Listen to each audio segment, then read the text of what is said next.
Hello class, I want to show you how to complete the supply chain model. As you can see here, I have opened up the supply chain model workday folder, the supply chain model template.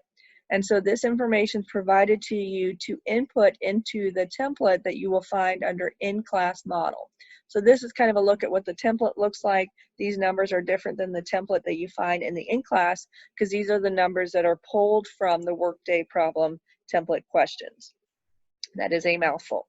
Okay, so let's dive in here. So with supply chain, basically, supply chain model, we're trying to look at how companies can stagger information at various times. So maybe they're making a production during one period, and then later period they're making more capacity or less capacity of the same product, and they're just trying to figure out what's the best strategy for them to be able to manufacture inventory and sell it as quickly as possible and to meet the demand. So it talks here that the Happy Hat Company is making an Easter Bunny hat and that it believes in October it can have a warehouse production capacity of 10,000 for the hats. It's starting in October to make those hats. And then it believes it can have an additional capacity of 5,000 hats for the Easter Bunny in February as they're making them. That's if the hats sell well in January and then they need more production completed to continue to fill the demand.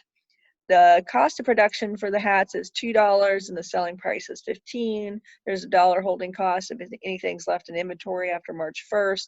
And then by April 1st, any remaining hat not sold will sell for $5. And then it talks about this demand, that it estimates demand between 8 to 14,000 for the Easter Bunny hat overall for the whole selling period. And then after January, the demand for hats is expected to be anywhere from 2 to 8 times as large as before from January. So if anything met before January is expected to be that, and then after that it's 2 to 8 times as large. This information will come in handy in a little bit. And then so for previous experience, it estimates this demand amount and the probability of each demand amount for the hats based on the experience it's had in the past. So looking at the model, let's dive in here on the information we need to input. As you can see, the unit production cost is $2, and we're pulling that information here because we say the bunny hat costs $2 to produce.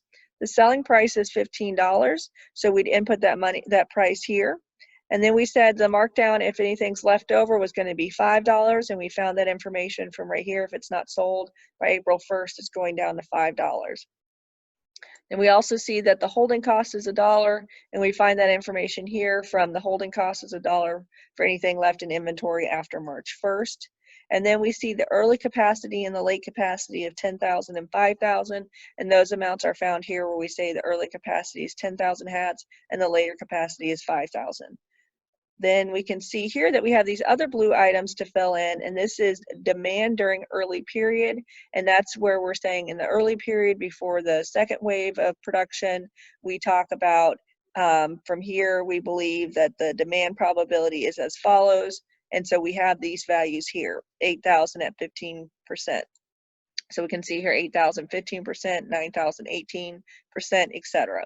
And I've entered them as a 0.15.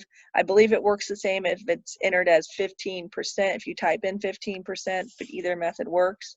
One thing to consider here is if you sum this column itself, the total should equal 100% because you're basing each probability out of a probability of 100, and we can see here that a 1.00 means it does equal to 100%. So it's a good way to double check just to make sure you didn't enter something wrong here or you're missing a little value because it'll mess up the model if it doesn't equal 100%. Now we can also see here that we have these other blue values here, and we need to figure out where did we get that information. So the tricky thing here is that it's in this value here. So we say demand for the Easter Bunny hats is estimated to be between 8,000 to 14,000. And then it says after January, the demand is expected to be anywhere from 2 to 8 times as large. So we're looking after January, so distribution of demand during a later period, because again, this is during the early period before January, they could figure out, they had those probabilities already figured out. And this is the estimation after the later period.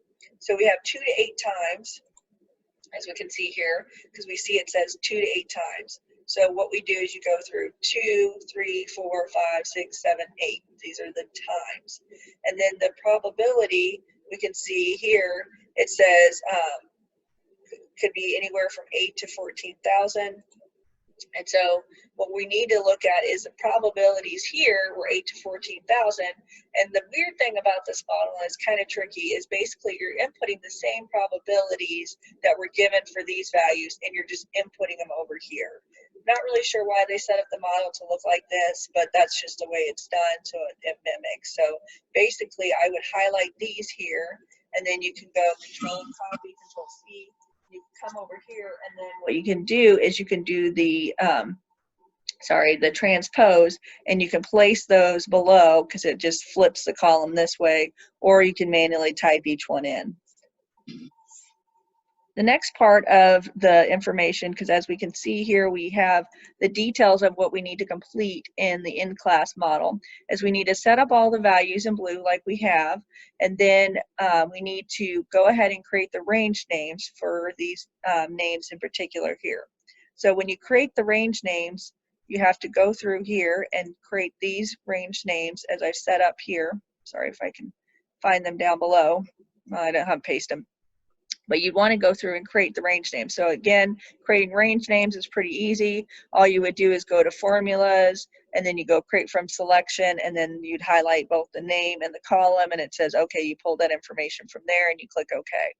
But the key aspects that we need to know for the range names are, as I scroll over here, I can see it off to the side, is we need to have unit production, cost, selling price, markdown price, holding cost, early capacity, later capacity, and early production, which is B38.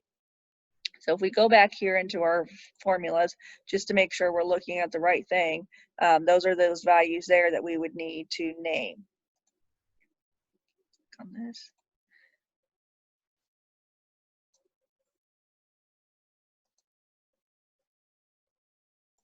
So looking at the range names, we can see that each of these values here, we have unit production cost, those need to be named, selling price, markdown price, and I'm seeing here that they're named properly. And then we have holding cost, early capacity, and then later capacity. And then the other two items that we need to do, which is a little bit confusing, but we need to go down here and click on early production and later production. So for here, early production, you can easily name this by just highlighting it there, and then you could go into create from selection, etc., and then it would be named early production. For later production, the key is, and the reason you need to name this is for your output for your solver, if I can think of it, is you would need to highlight this whole thing, and then you could create from selection. But basically the idea here is that you want to have this section coming up as the name later production. So that's key there. Then that's what you need to know for those names. And then let's see here, we have profit name down here below. That's another key item you want to have named. And again, you can highlight that and name that. It does not hurt if you want to name some of these other ones as well, but I think it'd be a little bit less confusing just to keep it simple. So name profit. You need to name your early production and late production here, making sure all those values are named, and then you need to name these values here. The next step is basically to set up all the different formulas that you need. So as we look here, we've set all these up here. Okay, so we've named the range names, and the next step we need to complete are the formulas. So if we go here and we look at this information on your sheet, it says here that we have all these different formulas to enter for each different step. And it's giving you columns, you know, L18 to L27, etc. But I'm just going to show you how and where we need to set these up to make sure it's done correctly for you.